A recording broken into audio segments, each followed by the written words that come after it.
Gas ও গতিতত্ত্বের দুটি class ইতিমধ্যে তোমাদেরকে দেয়া হয়েছে। এখন আমরা আদর্শ গ্যাস সমীকরণ নিয়ে আজকের ক্লাসে আলোচনা করব। প্রথমে আসছে আদর্শ গ্যাস কাকে বলে। আমরা ইতিমধ্যে বলছি যে কোনো তাপমাত্রা ও চাপে যে সকল গ্যাস বয়েলস ও চার্লসের সূত্র যুগ্মভাবে মেনে চলে তাদেরকে আমরা আদর্শ গ্যাস বলি। বাস্তব গ্যাসগুলো আদর্শ গ্যাস নয়, কারণ বাস্তব গ্যাসগুলো এই আদর্শ গ্যাস সমীকরণ মেনে চলে না। তাই এখন আর বাস্তব গ্যাস কখন আদর্শ গ্যাসের ন্যায় আচরণ করে? অতি উচ্চ তাপমাত্রা ও নিম্ন চাপে কিছু কিছু গ্যাস আদর্শ গ্যাসের ন্যায় আচরণ করে। প্রকৃতপক্ষে আদর্শ গ্যাস বাস্তবে পাওয়া যায় না। প্রথমে আসছি আমরা, তাহলে বলছি কি আদর্শ গ্যাস যুগ্মভাবে চার্লস এবং বয়েলের সূত্র মেনে চলে এবং যে কোনো তাপমাত্রা ও চাপে চার্লস ও বয়েলের সূত্র মেনে চলে। প্রথমে আসছি বয়েলের সূত্র থেকে আমরা তাহলে কি পাই। বয়েলের সূত্র থেকে বলছে কি স্থির তাপমাত্রায় কোনো নির্দিষ্ট পরিমাণ গ্যাসের আয়তন, বয়েলের সূত্র থেকে আমরা কি পাচ্ছি, বয়েলের সূত্র হতে পাই স্থির তাপমাত্রায় কোনো নির্দিষ্ট পরিমাণ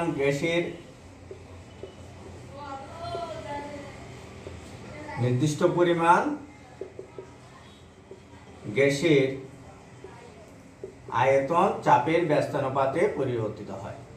গ্যাসের আয়তন চাপের ব্যস্তানুপাতে, আমরা সহজে এই কথাটা বললাম। অর্থাৎ এটা থেকে আমরা পাই B প্রপোর্শনাল টু 1/P যখন P T স্থির। আর চার্লসের সূত্র থেকে আমরা পাই যে ফাইনালি আমরা স্থির চাপে কোনো নির্দিষ্ট পরিমাণ গ্যাসের আয়তন এর পরম তাপমাত্রার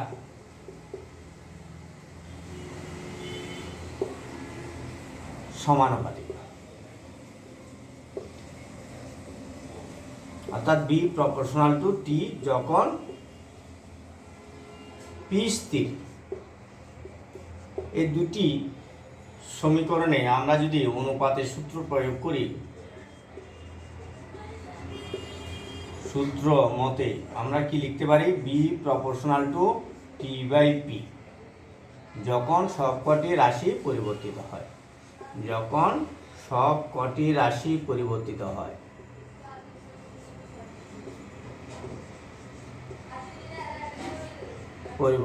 হয়। শিক্ষার্থীবৃন্দ, তাহলে আমরা কি পেলাম, B proportional to 1/P, B proportional to T, আর দুটি ইকুয়েশনকে আমরা একত্রিত করে পেলাম B প্রপোর্শনাল টু T/P। অর্থাৎ B এর মানটা T এর সমানুপাতিক, আবার P এর ব্যস্তানুপাতিক। এটাকে এখন আমরা এই সমীকরণটাকে সমান করলে একটা ধ্রুবক থাকবে। কে হচ্ছে এখানে একটা সমানুপাতিক ধ্রুবক।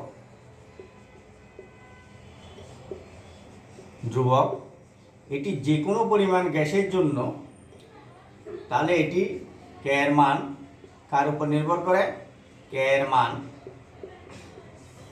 গ্যাসের পরিমাণ, যে কোনো পরিমাণ গ্যাসের জন্য মানে কি গ্যাসের পরিমাণ, এবং আরেকটি জিনিসের উপর নির্ভর করে এককের পদ্ধতি, অর্থাৎ কোন এককে নিচ্ছি আমরা, কি এসআই এককে নিচ্ছি না অন্য কোনো এককে নিচ্ছি, তার উপর নির্ভর করে কে এর মান ভিন্ন ভিন্ন হবে। তবে এখানে মূল কথাটা হচ্ছে গ্যাসের পরিমাণের উপর এবং এককের পদ্ধতির উপর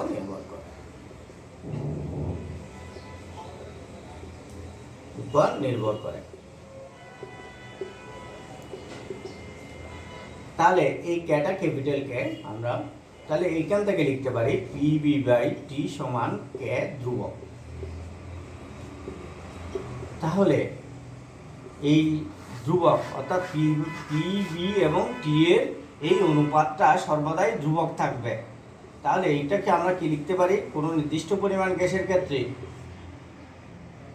দেখো কোনো নির্দিষ্ট পরিমাণ গ্যাসের ক্ষেত্রে আমরা এটাকে লিখতে পারি, নির্দিষ্ট পরিমাণ গ্যাসের ক্ষেত্রে আমরা ক্ষেত্রে P1 P2 Pn চাপে T1 T2 Tn তাপমাত্রায় আয়তন V1 V2 Bn হলে আমরা লিখতে পারি P1 B1 by T1 equal to P2 B2 by T2 সমান কি লিখতে পারি Pn Bn বাই Tn। এখানে একটি নির্দিষ্ট পরিমাণ গ্যাস, অর্থাৎ একই পরিমাণ গ্যাসকে আমরা বিভিন্ন চাপ এবং তাপমাত্রায় তার আয়তনটা বের করতে পারি। তবে সেক্ষেত্রে কী হবে, চাপ এবং আয়তনের গুণফলকে তাপমাত্রা দিয়ে ভাগ করলে যে রাশিটি পাওয়া যাবে সেটা সর্বদা কি থাকবে, ধ্রুবক থাকবে, এটির মানটা চেঞ্জ হবে না। আর সেটাকে আমরা কে দিয়ে প্রকাশ করছি। এখন আমরা যেটাতে যাব সেটা হচ্ছে এই যে পিবি বাই টি এর মান কে হচ্ছে, কে এর মানটা দেখা যাচ্ছে মূলত গ্যাসের পরিমাণের উপর নির্ভর করছে। এখন আমরা অ্যাভোগাড্রো প্রকল্প থেকে জানি, অ্যাভোগাড্রো প্রকল্প থেকে আমরা কি জানি, একে অভিন্ন তাপমাত্রা ও চাপে সকল গ্যাসের মোলার আয়তন সমান। কি বলছি, অভিন্ন তাপমাত্রা ও চাপে সকল গ্যাসের মোলার আয়তন সমান। এই যে একটি প্রকল্প হাইপোথিসিস, এখান থেকে আমরা যে বিষয়টা আসছি সেটা হচ্ছে আমি যদি তাপমাত্রা, চাপ এবং আয়তন, অভিন্ন তাপমাত্রা এবং চাপ, তাপমাত্রা চাপ একই হয়, তাহলে এক মৌল গ্যাসের আয়তন সকল গ্যাসের জন্য সমান থাকবে। তাতে মানে কি, অক্সিজেন হলে, কার্বন ডাইঅক্সাইড হলো, কিংবা নাইট্রোজেন হলো, অন্য যে হিলিয়াম হলো, যে কোনো গ্যাসের জন্য এক মৌল পরিমাণের জন্য কী হবে, মোলার আয়তন 22.4 লিটার হবে, সমান হবে, এবং তার মানটা হবে 22.4 লিটার।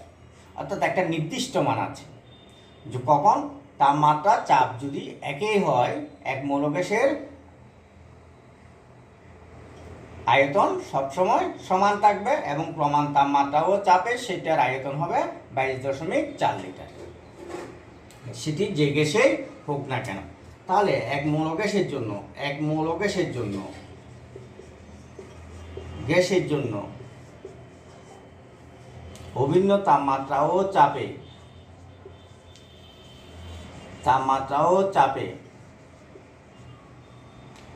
আয়তন সমান, এবং প্রমাণ তাপমাত্রাটা কত আমরা বলি 273 কেলভিন, ও চাপে প্রমাণ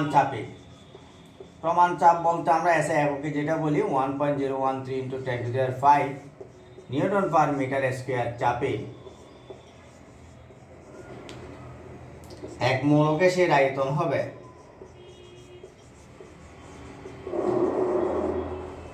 আয়তন 22.4 লিটার। লিটারটাকে আমরা মিটারের স্কোয়ারে নিয়ে গেলে পাবো এত মিটার কিউব। তাহলে প্রমাণ তাপমাত্রা ও চাপে সেটির মান এত হয়, কিন্তু অভিন্ন তাপমাত্রা ও চাপে আয়তন সমান থাকে। অর্থাৎ তাহলে আমরা কি পাচ্ছি, চাপ, তাপমাত্রা, আয়তন তিনটি রাশি নির্দিষ্ট হয়ে গেলে তাহলে ক্যাটাও নির্দিষ্ট হয়ে যাবে। তাহলে এক মৌল গ্যাসের জন্য গ্যাস ধ্রুবকের মানটা নির্দিষ্ট হয়।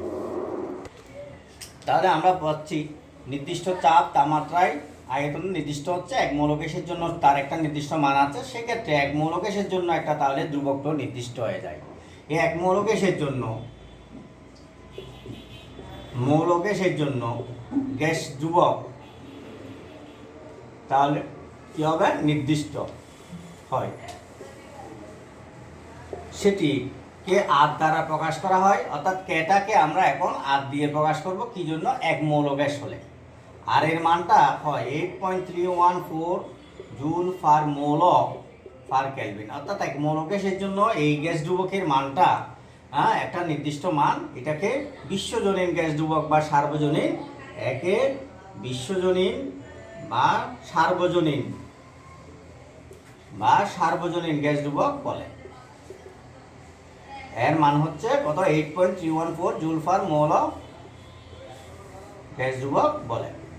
প্রিয় শিক্ষার্থীবৃন্দ, আমরা এক মোল গ্যাসের জন্য গ্যাস ধ্রুবকের মান, আর যে কোনো পরিমাণের জন্য সেক্ষেত্রে আমরা কত নেব সেটা কে এর মানটা কত হবে? তাহলে এটা এক মোলের জন্য, এন মোলের জন্য যদি এন মোল গ্যাস থাকে তাহলে কে এর মানটা হবে কে সমান এন আর।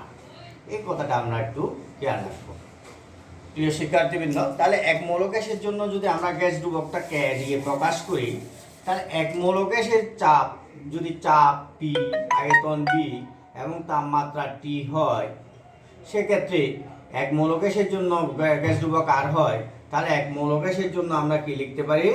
এক মোল গ্যাসের জন্য আমরা এই সমীকরণটাকে পিবি সমান আরটি লিখতে পারি।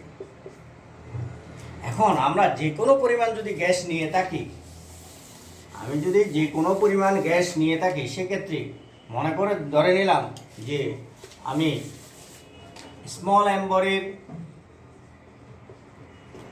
অ্যাম্বরের গ্যাস নেওয়া হলো, যার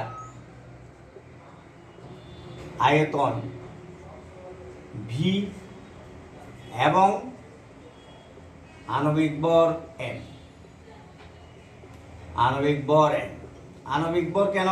এক মৌল গ্যাসের আয়তন বের করার জন্য আমরা আণবিক ভর নিচ্ছি। এখন তাহলে অ্যাম্বরের গ্যাসের আয়তন হচ্ছে বি, তাহলে একক ভরের আয়তন কত হবে? এম বাই বি, ভি ভাগের এম। তাহলে এই ক্যাপিটাল অ্যাম্বরের আয়তন বা মোলার আয়তন, এটাকে মোলার আয়তন বলে, এক মৌল গ্যাসের আয়তনটাকে আমরা মোলার আয়তন সমান কত হবে? M by B into M. এখন এক মৌল গ্যাসের জন্য আমরা মোলার আয়তন পেলাম এত। এখন চাপ পি এবং আয়তন তো এত, এবং তাপমাত্রা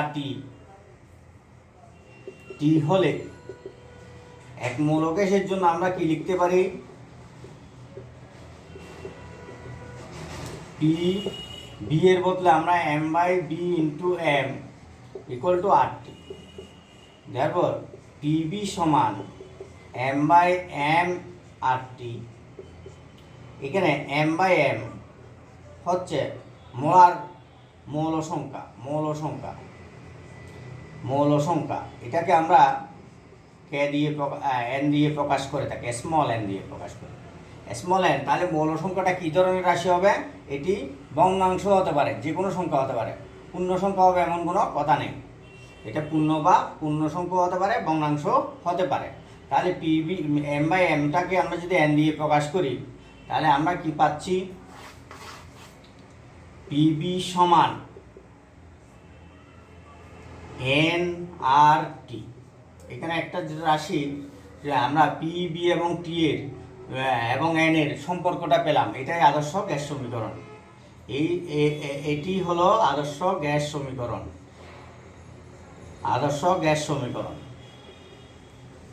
এখন এই সমীকরণটি কারা মেনে চলবে? আদর্শ গ্যাস মেনে চলবে, বাস্তবে কোনো গ্যাস মেনে চলবে না।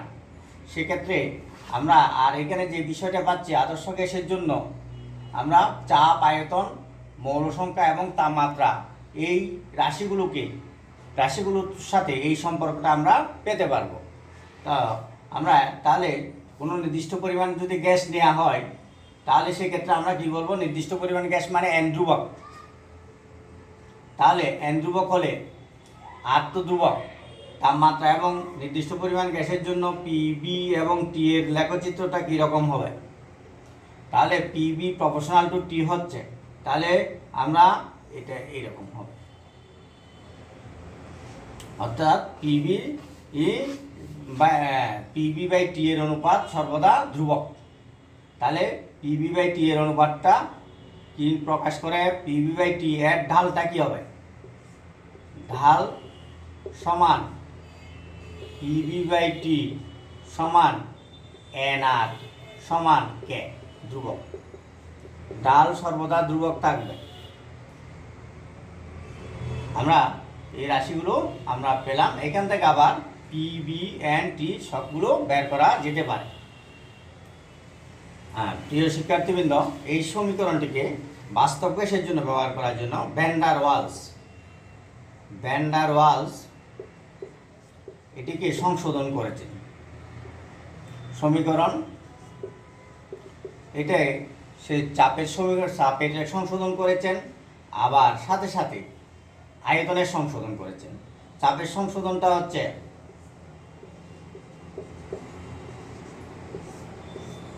এবং আয়তন সংশোধন করছেন NRT। এভাবে তিনি এন হচ্ছে মৌল সংখ্যা, এখানে বিটাই হচ্ছে ভলিউম কারেকশন বা আয়তন সংশোধন।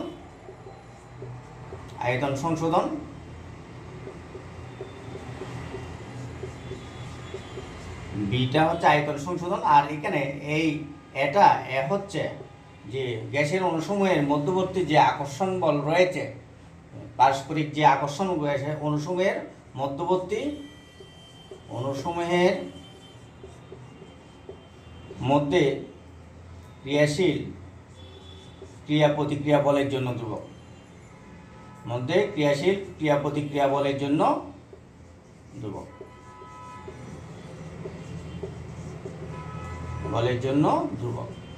এটা হচ্ছে আমাদের ভ্যান ডার ওয়ালস এই গ্যাসকে সংশোধন করেছেন। এটা হচ্ছে নর্মাল চাপ, আর এটা হচ্ছে আইডিয়াল গ্যাস প্রেসার, আদর্শ গ্যাসের চাপ। এটা হচ্ছে নর্মাল আয়তন, আর এটা পুরোটা হচ্ছে আদর্শ গ্যাসের আয়তন। প্রিয় শিক্ষার্থীবৃন্দ, আমরা আদর্শ গ্যাস সমীকরণটি আজকে আলোচনা করলাম। এই সম্পর্কিত একটি ছোট্ট উদাহরণ দিচ্ছি, একটা গাণিতিক সমস্যা দিচ্ছি। সেটা হচ্ছে যদি বলা হয় 30 ডিগ্রি সেলসিয়াস তাপমাত্রায়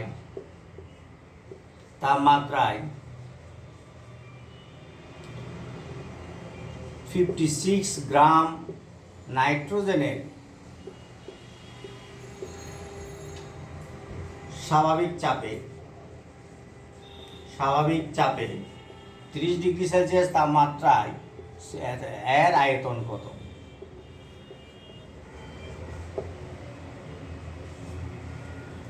অথবা আমরা বললাম 12 × 10⁻³ মিটার কিউব আয়তনের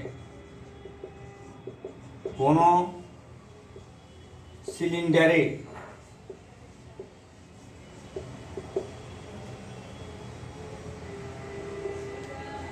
10 কেজি অক্সিজেন গ্যাস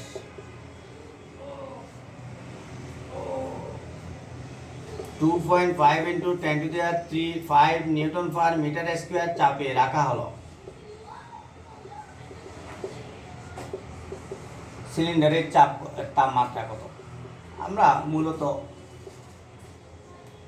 সিলিন্ডারের তাপমাত্রা কত আমি দুই একটা, যেমন এখানে স্বাভাবিক চাপ আমরা কি বলবো? পিবি সমান NRT। এখানে টি হচ্ছে কত? 30 + 273 303 কেলভিন। আর চাপ হচ্ছে স্বাভাবিক চাপ কত? 1.013 × 10⁵। তারপরে কি আছে? এন হচ্ছে মৌল সংখ্যা। আমরা 56 আর আণবিক ভর কত? 28, তাহলে 2। তাহলে আমরা পিবি সমান NRT, এখান থেকে বিটা বের করে নেব।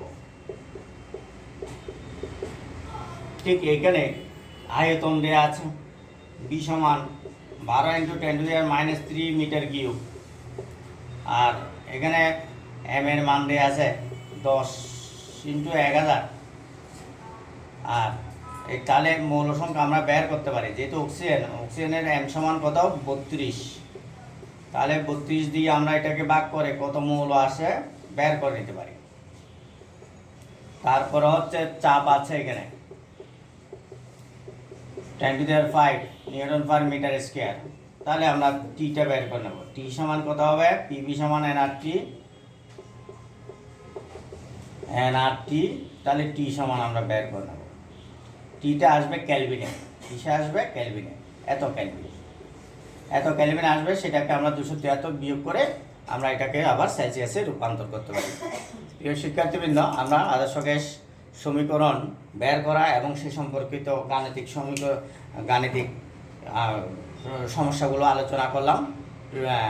পরবর্তীতে আমরা এই অধ্যায়ের যে জলীয় বাষ্প এবং আপেক্ষিক আর্দ্রতা, শিশিরাঙ্ক, এ নিয়ে যে সমস্যাগুলো আছে সেগুলো নিয়ে আলোচনা করব। সবাইকে আজকের ক্লাসে ধন্যবাদ। সবাই সামনের ক্লাসগুলোতে উপস্থিত থাকবে এই আশা রেখে আজকের ক্লাস এখানে শেষ করছি।